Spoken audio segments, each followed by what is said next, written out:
かちゃん、君に明日こそ笑ってもらえるように。 Hapians are cheerful, octopus-like beings who travel the universe with one mission: to spread pure, unfiltered happiness. When one tiny Hapian lands on Earth, it expects an easy assignment. But things take an unexpected turn when it encounters a human who doesn't smile. No matter what tricks, jokes, or interstellar joy beams it tries, nothing works. Determined not to fail its mission, the Hapian embarks on a heartfelt journey to truly understand this mysterious Earthling, learning that life can be so cruel yet so beautiful at the same time. Shizuka Q's is a 4th grader whose life is about to change completely one day as she's walking home. In the park on her route, she notices some movement inside the garbage-filled pipes there and asks if someone is in them. Out of these pipes pops out a little pink octopus who tells her he is hungry. This talking octopus turns out to be an alien of a race known as Hapians, who hail from planet Happy, whose mission in life is to travel across the universe spreading happiness. But ever since this poor little guy ended up on Earth, he's been chased down and almost captured by its inhabitants. In short, he didn't get the warmest of welcomes. Shizuka was the first person to act normal around him, and her bread was exceptionally helpful. Shizuka asks him his name. It was Nuanukf, which was probably harder to pronounce than Worcestershire, Rostoshire, or whatever that sauce is called. Since it was so hard for Shizuka to say his name, Nuanukf tells her why doesn't she try giving him one.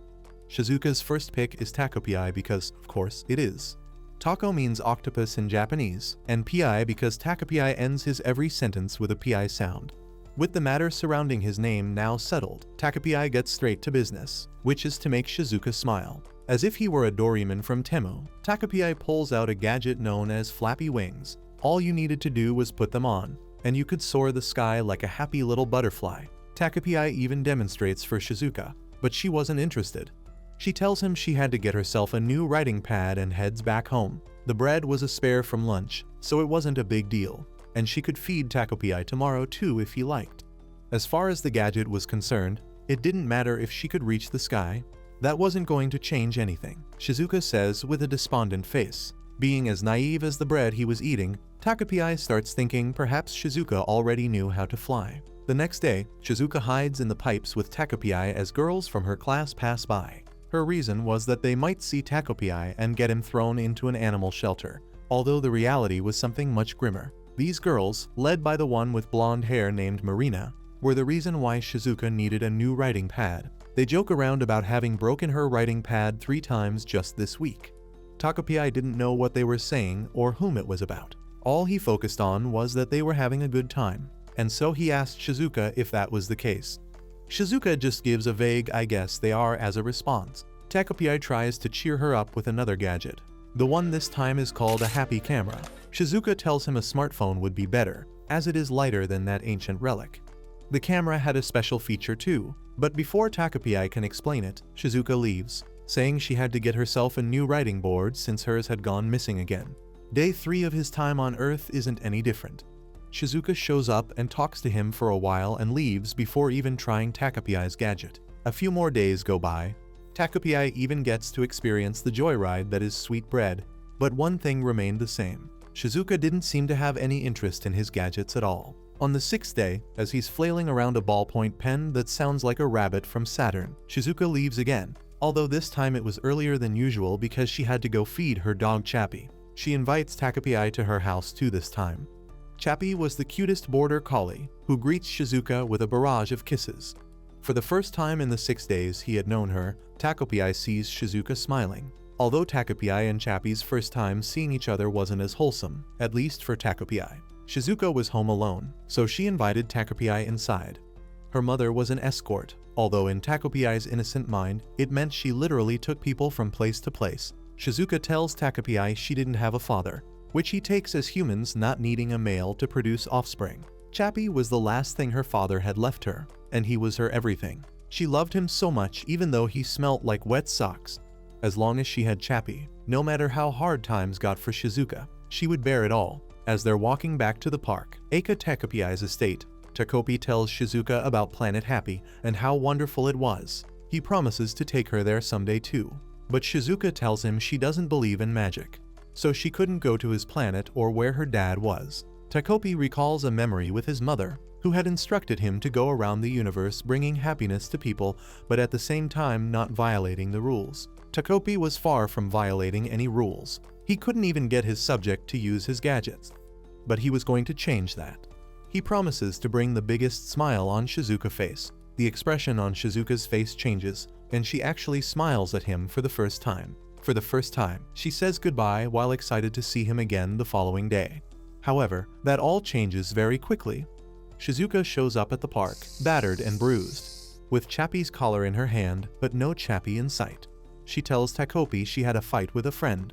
Takopi starts thinking that humans changed colors when they fought each other, referring to Shizuka's injuries and bruises. The gadget he had for her today was the reconciliation ribbon, a handy tool that could help any two people reconcile with each other just by grabbing one end of the ribbon each. What's more was that its ribbon was tough and infinitely expandable, so you could make up with friends very far away from you too. One of the rules Takopi had to follow was to never let a Happian use a gadget in the absence of their supervision. That very rule was now being tested as Shizuka actually asked Takopi to lend her the ribbon. Takopi had a decision to make. Breaking rules was bad, but for Shizuka, who had not once asked for anything, he felt maybe an exception could be made, and so he let her borrow it. Shizuka then slowly walks back home while Takopi stays behind, anxious about how things will go. As evening approached, his anxiety was through the roof, so he decided to check up on Shizuka, just to make sure she was using it correctly since the gadget's long ribbon would often get tangled. He arrives at her home and starts calling for her, but there's no response. As he steps inside the house, he sees Shizuka. She had taken her life by using his gadget as a noose. Takopi didn't understand what was going on and told her she was using his gadget wrong. As he tries to talk to her, there's no response. Suddenly, the ribbon gets loose, and she falls to the floor, with her body remaining motionless. That's when Takopi realizes that Shizuka had died. He freaks out and starts running around, unable to decipher why this had happened, why she used his ribbon to hang herself.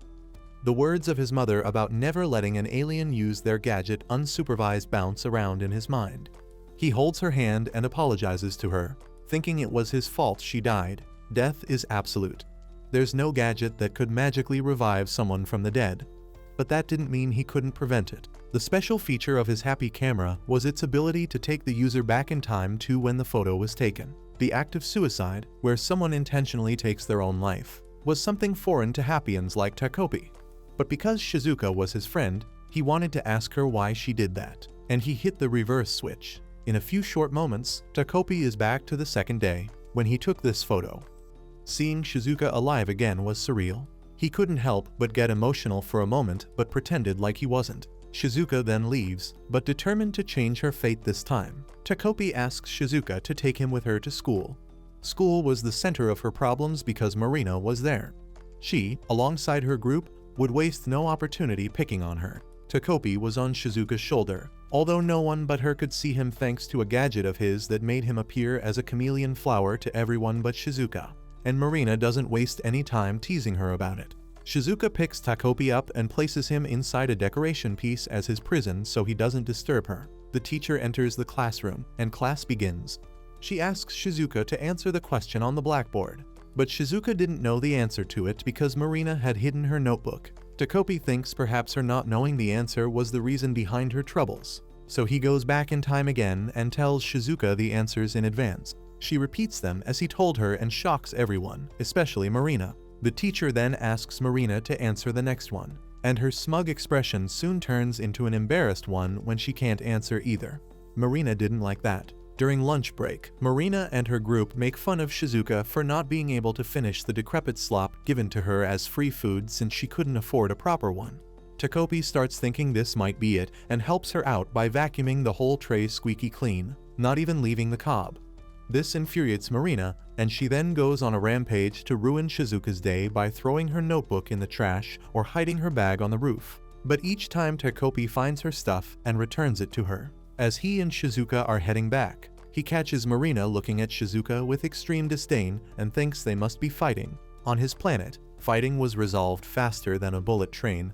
so he thinks that they needed to make up soon too, and that Marina wanted Shizuka to reconcile with her. The next day, Marina's group tells Shizuka she will be waiting for her behind the equipment room during lunch. This sends a shiver down Shizuka's spine, but Takopi thought this was a golden opportunity for them to settle their misunderstanding.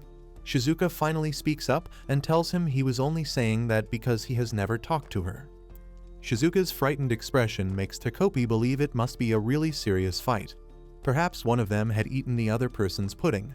So Takopi comes up with a brilliant plan. He takes out a new gadget called the Transformation Palette. Using a strand of Shizuka's hair, Takopi transforms into her with this device. His plan was to go in her place and talk things over with Marina. Takopi dashes to the equipment room, overjoyed, thinking this problem was about to be sorted. Marina was already there. Takopi talks to her, forgetting to take the PIs off his sentence, which makes Marina laugh, and she asks him to stop. He thinks she's joking until she slaps him on the face all of a sudden. Takopi apologizes, but she slaps him again. Her expression had completely changed. She had a monstrous to her eyes. Takopi was so scared he couldn't even get up as Marina starts complaining that Shizuka had been awfully cocky these past few days. Marina then kicks Takopi multiple times, even digging her shoe into his back. Fear and panic had overtaken Takopi.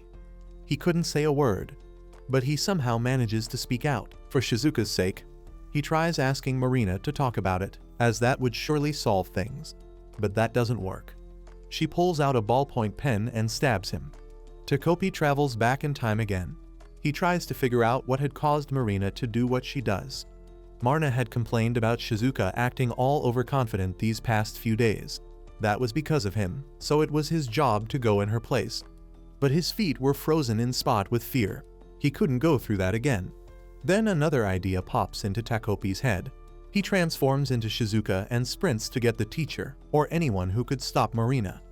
In the end, Shizuka gets off with just a bruise on her face. Azuma, the bright boy from her class, tries helping by getting Shizuka to talk about this with the teachers, but Shizuka refuses.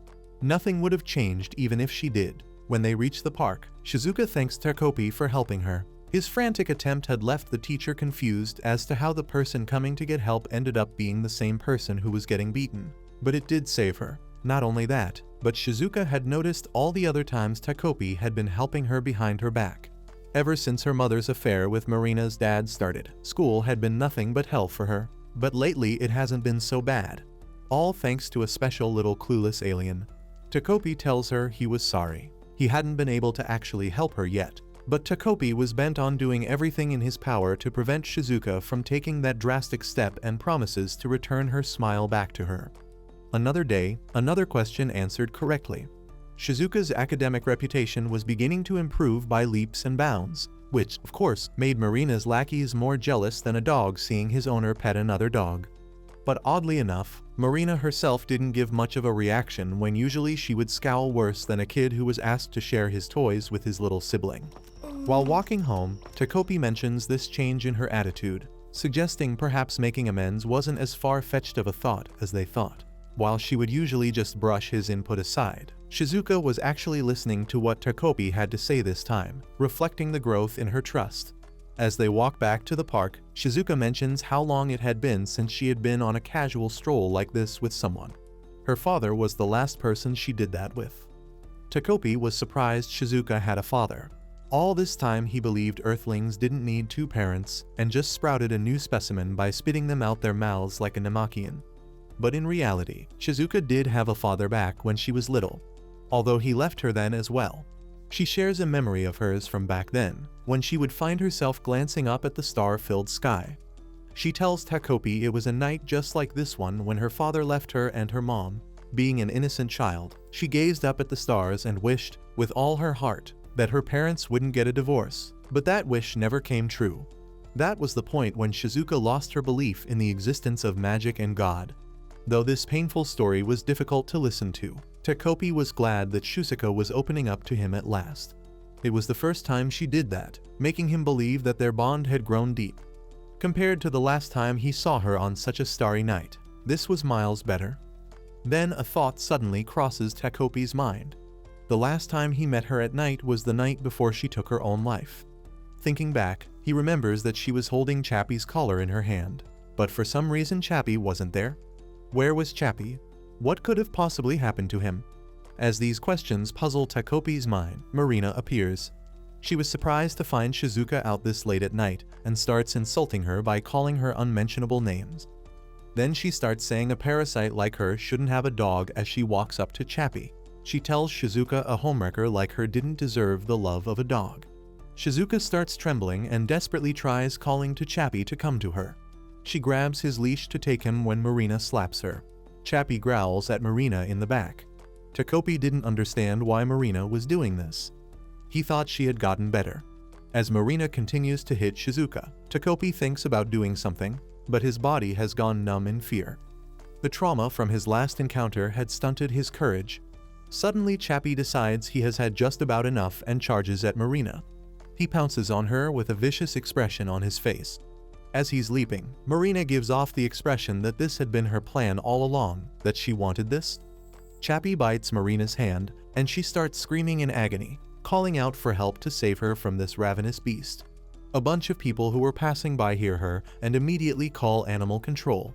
They come in, capture Chappie, and take him to the pound. Shizuka starts chasing after Chappie with tears streaming down her dazed face. This wasn't supposed to happen. To prevent Shizuka from crying, Takopi uses the happy camera again to go back in time. He tells Shizuka to take a different route this time, hoping they won't run into Marina this way. But speak of the devil, Marina runs into them. Takopi goes back in time again. This time he decides to shift the walk to the next day, but Marina pops up again. No matter what he changed, Marina would always show up and the cycle would repeat. Takopi overhears Marina whispering to herself that her plan was a success, and it paid off searching for them. As she pretends to be a polite little frightened girl in front of the animal control team, Takopi finally understands why they kept running into Marina. It was because she was going out of her way to find them. But why would she do that? Surely she wouldn't want to see them knowing she'll get bit, but she did it anyways. Was she fond of the pain? Takopi's naivety made him unable to see the treachery behind Marina's actions. Takopi didn't understand humans as well as he wanted to, so he decided to share his confusion with another human, Shizuka, hoping she might know why Marina was doing this. But when Shizuka doesn't reply, he steps in front of her and sees her completely distraught and broken. Shizuka gets up and starts walking away while calling for Chappie, begging him to not leave her too. She was about to take the same step she did before.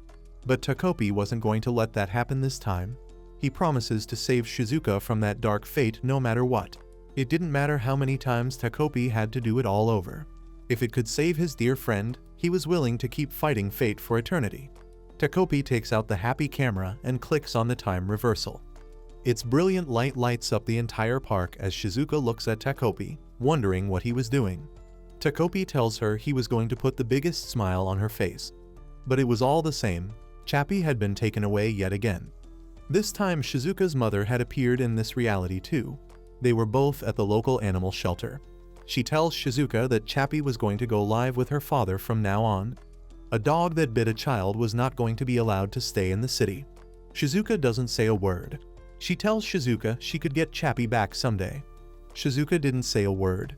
She sat there quietly, lost and traumatized after having parted with the only friend she had in this entire world. She then signals Shizuka it was time to go. After getting off the phone with Marina's father, she found out that Marina was reportedly not that hurt, but her mother was fuming. So Marina's father had asked Shizuka's mother to go and apologize to her. She couldn't see the state her daughter was in and was more concerned about shallow formalities.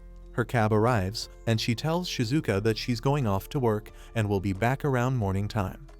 Before leaving, the last thing she notices about her sore-hearted daughter is the chameleon flower in her hair that was actually Takopi's disguise.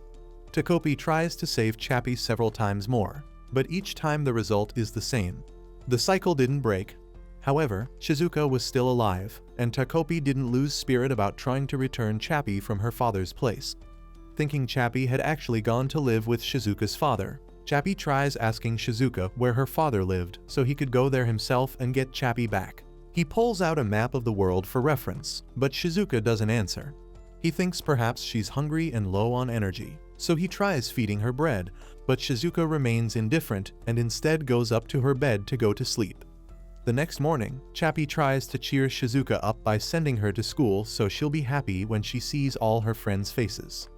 Their faces were anything but friendly as they talked among themselves about Shizuka actually coming to class the night after that incident. Marina then comes and stands in front of Shizuka's bench, donning a new look, which, truth be told, did suit her. She mocks Shizuka and stares at her with disgust for having the guts to show up to school. Once class is over and their teacher leaves, Marina and her gang surround Shizuka and start taunting and harassing her to get her to apologize for what her dog had done to Marina.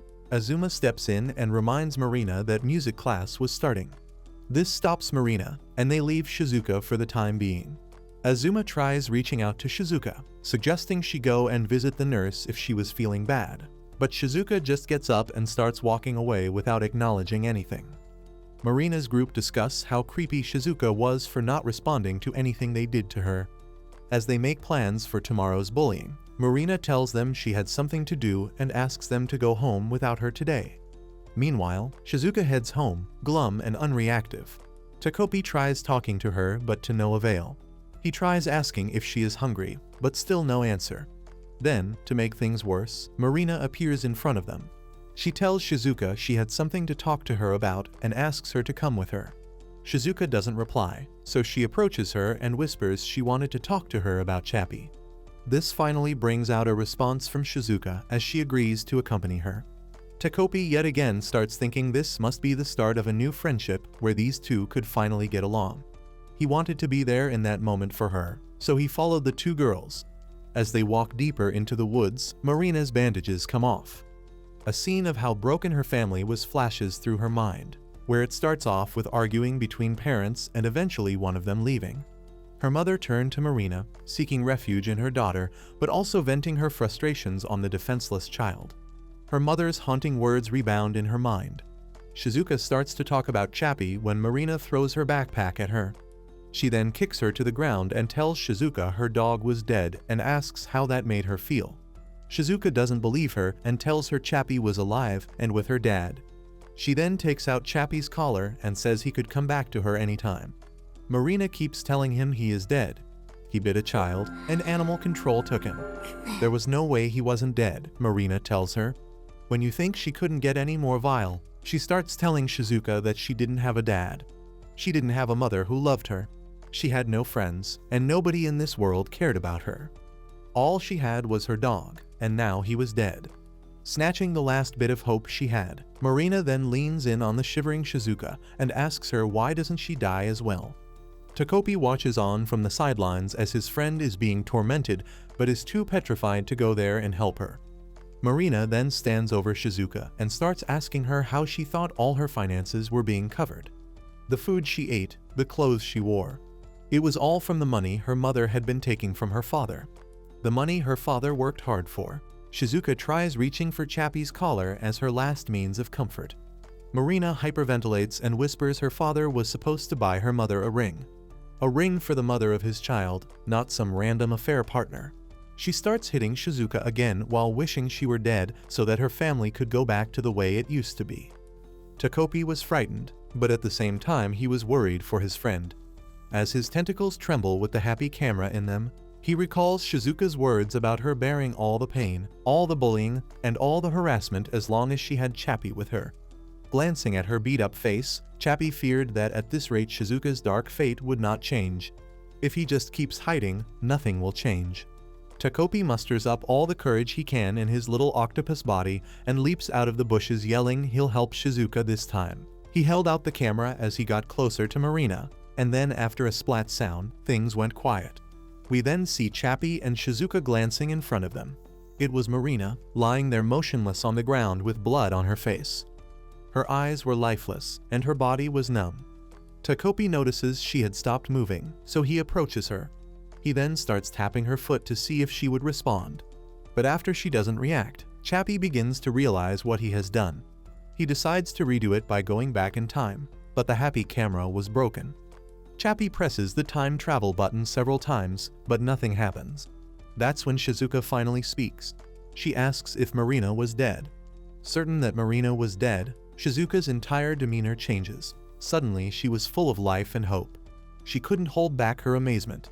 She tells Chappie that she didn't believe in magic. Marina was the bane of her existence, and she hoped that she would just disappear because she was too powerless to do anything herself. But now that wish had finally come true. She started glittering with life as she expressed her joy at seeing her long-awaited dream come true. Magic really was real. Dreams really do come true. Takopi asks Shizuka if that was so.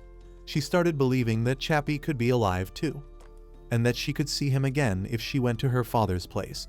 In contrast to Shizuka's beaming, lively existence was the cold and dark fate of Marina. Takopi approaches her dead body, and after looking at her final expression, asks himself if this really was alright. Was this the right thing to do? Could this not have been avoided at any cost?